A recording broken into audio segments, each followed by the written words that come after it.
Some stories don't start with success. They start with pain, poverty, and dreams that seem too big for the real world.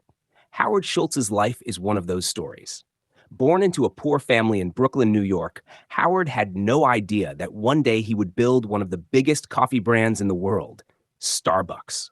But his journey wasn't easy. It was full of struggles, failures, and moments when everything seemed lost. This is not just a story about coffee.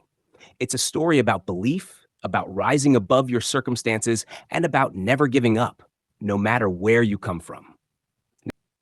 I was born in 1953 in a small housing project in Brooklyn, New York. Life wasn't easy. Our family didn't have much. My father worked low-paying jobs. Sometimes he drove a delivery truck. Sometimes he did factory work. He never found a job with real security. There were no benefits, no health insurance, and when he got injured, we had nothing to fall back on. I remember one cold winter.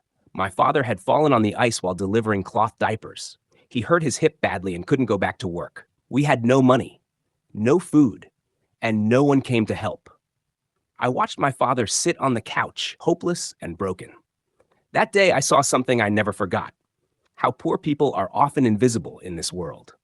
At night, I would lie on my bed and dream, not about being rich, but about getting out, about having the power to change things.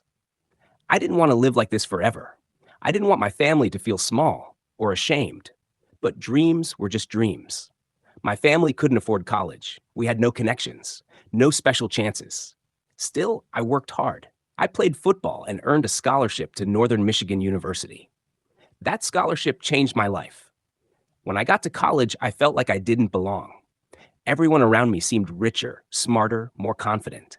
I didn't even know what networking meant. But I knew one thing: I would work harder than anyone else.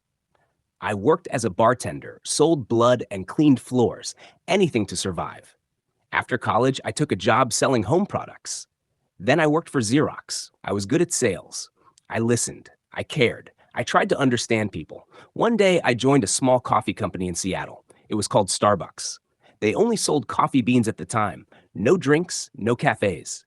But there was something about the brand, something different. Then came a moment that changed everything. The trip to Italy. In 1983, Starbucks sent me to Milan, Italy. What I saw there shocked me. On every street, people gathered in espresso bars, not just for coffee, but for community. The barista knew everyone's name.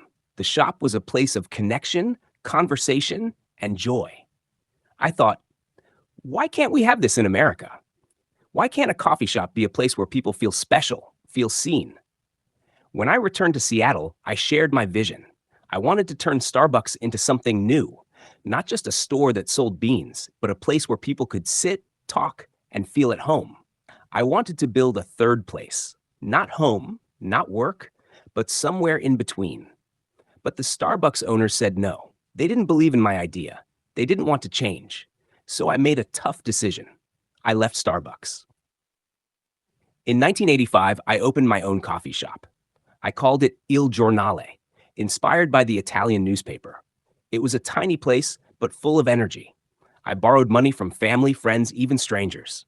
Some believed in me. Some didn't. I went to over 200 investors. Most said no. A few laughed. One told me, Americans will never pay $3 for a cup of coffee. But I kept going. I worked 16-hour days. I served coffee. I cleaned tables. I smiled at every customer like they were a guest in my home. I told my team, we're not in the coffee business. We're in the people business, and coffee is our product. Slowly, people began to come. They felt the difference, the warmth, the care. It wasn't just about the drink. It was about belonging. Then in 1987, something unexpected happened. The Starbucks owners decided to sell the company. I saw my chance, but I didn't have the money. The big risk. Buying Starbucks would cost nearly $4 million. That number sounded impossible. I had no assets, no wealthy family, no safety net. Still, I believed. I went back to every investor I knew. I told them my vision again, this time with more fire. I showed them what I had built with Il Giornale. I promised them that this wasn't just a coffee company. It was the start of something bigger. After many rejections, a few people said yes. One man, a lawyer named Bill, said, Howard, I'm not investing in coffee. I'm investing in you. Those words stayed with me. Finally, I raised the money. In August 1987, at the age of 34, I became the CEO of Starbucks. I stood in front of my new team and said, "We're going to build a company that treats people with dignity. Our coffee will be great, yes, but our people will be greater." The early struggles. The early years weren't easy. We were opening new stores fast, and we didn't always get things right. Some stores lost money. Some employees didn't believe in the mission. I had to travel constantly. I missed birthdays, anniversaries, and important moments with my wife and kids. There were nights I came home, dropped on the couch, and cried. I felt tired, scared, and sometimes even lost. But I couldn't stop because I wasn't just building a company. I was building a promise to my father, to my past, to every child who ever felt poor and invisible. We gave our workers health care, even part-timers. People said we were crazy, but I remembered my father, lying injured with no support. I didn't want my workers to go through the same thing. We gave stock to our employees and called them partners. We believed in treating people like family. That's when magic started to happen. A culture of care. Starbucks stores began to grow, first in Seattle, then across America. People loved the coffee, but more than that, they loved the feeling, the smile of the barista, the music, the smell, the space. We weren't just selling a drink, we were selling an experience. And the best part, we were creating opportunities. Young people, students, mothers, veterans, all found jobs and meaning in our stores. I would walk into a Starbucks and see someone reading, someone laughing, someone crying quietly in a corner. And I'd think, this is more than coffee. This is life. But even success brings new challenges. Slowly, and then all at once. By the early 1990s, Starbucks had over 100 stores across the US. The coffee culture was growing. People didn't just come for coffee, they came for connection. Every store had its own soul. Each cup was filled with care. But behind the scenes, I was scared. Growth was exciting, but also dangerous. Too fast, and we could lose everything. Too slow, and we could fall behind. Every day, I woke up with one question in my heart. Can I grow this company without losing its soul? We were no longer a small team. Thousands of people now worked at Starbucks.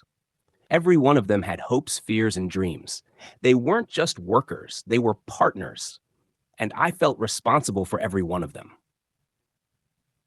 Going public. In 1992, we made a big decision. Starbucks would go public. We were listed on the stock market. The world suddenly saw us as a big business. Investors looked at numbers. Shareholders wanted profit. But I still looked at people. The day we rang the opening bell on Wall Street, my heart was full. Not with money, but with gratitude. I thought about my father, about the pain, the silence, the shame he carried all his life. He never got to feel success. He never got to feel proud. So I made a promise that day. I said to myself, I will build the kind of company my father never had the chance to work for. That promise became my compass. Growing around the world. By the late 1990s, Starbucks was everywhere. From New York to Chicago, from airports to college towns. People began to see the green logo and feel comfort. It was more than coffee. It was a part of their day, their routine, their life. Soon, we opened our first international store in Tokyo, Japan. I flew there for the opening. When I walked inside and saw Japanese customers enjoying their drinks with the same joy I had seen in Seattle, my eyes filled with tears. This wasn't just an American dream anymore. It had become a global story. From there, we expanded to London, then China, then India. Every culture added its own flavor, its own voice, but the heart of Starbucks stayed the same. Care, respect, humanity. The toughest moments. But no journey is perfect, and every mountain has shadows. In 2008, the global economy crashed. People lost homes, banks failed, big companies collapsed, and Starbucks began to suffer too. Sales dropped, stores were empty. For the first time, people said, maybe Starbucks isn't needed anymore. It felt like a punch in the chest. We had grown too fast. Some stores didn't feel special anymore. Quality had dropped. People began to say, it's just another chain now. That hurt me deeply. I had two choices. One, keep smiling, pretend everything was fine. Two, or face the truth and fix it. I chose the second, a brave return. At that time, I was no longer CEO. I had stepped back to focus on other things. But when Starbucks started sinking, the board asked me to return. It wasn't easy. The company was in trouble. The press was watching. Investors were nervous. But I said yes. Not because I wanted power, because I couldn't let my dream die. When I returned, I made some bold decisions. I closed 7,100 stores, not forever, but for one reason, to retrain every barista on how to make the perfect espresso. People thought I was crazy. Why lose money, they asked. But I didn't care about numbers. I cared about the experience. I also shut down over 900 underperforming stores. I made the painful choice to lay off employees. I cried for days. But I knew to save the whole ship, I had to make some hard calls. Then we invested in better beans, better machines, better service. Slowly, customers returned. Slowly, the spirit came back. A company with a heart. Starbucks survived the storm. And it did more than survive. It thrived again. But we didn't stop at coffee. We helped employees go to college, offering free tuition. We hired veterans. We supported refugees. We opened stores in poor neighborhoods and hired local youth. We even started greener stores to help the planet. One day someone asked me, "Howard, why do you care so much about these things? Isn't business just about profit?" And I said, "No, business should be about humanity. Profit is important, yes, but purpose is more important." I remember my father working hard and getting nothing back. I want to be the leader he never had. That's always been my reason, my why. The family I built along this journey, my wife Sherry was my rock. She believed in me when no one else did. We built a family. We raised our children to stay grounded. Even when I became rich, I never forgot how it felt to be poor. Sometimes I would take my kids back to the Brooklyn neighborhood where I grew up. I wanted them to see where I started. I wanted them to know success is not about money, it's about meaning. Full circle.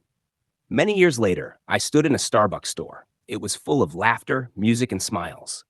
A young barista waved at me. "Thank you," she said. "This job helped me pay for school." I smiled. Not as a boss, not as a businessman, but as the son of a man who was once invisible. In that moment, I felt something beautiful. Closure. My father never got to see my success. He died before Starbucks became big. But in my heart, I know he sees me, and I hope he's proud. Final message. Believe in what you can't yet see. Howard Schultz's story isn't just about coffee. It's about believing when no one else does. It's about dreaming beyond your limits. It's about building not just a business, but a better world. Lessons from Howard's story. 1.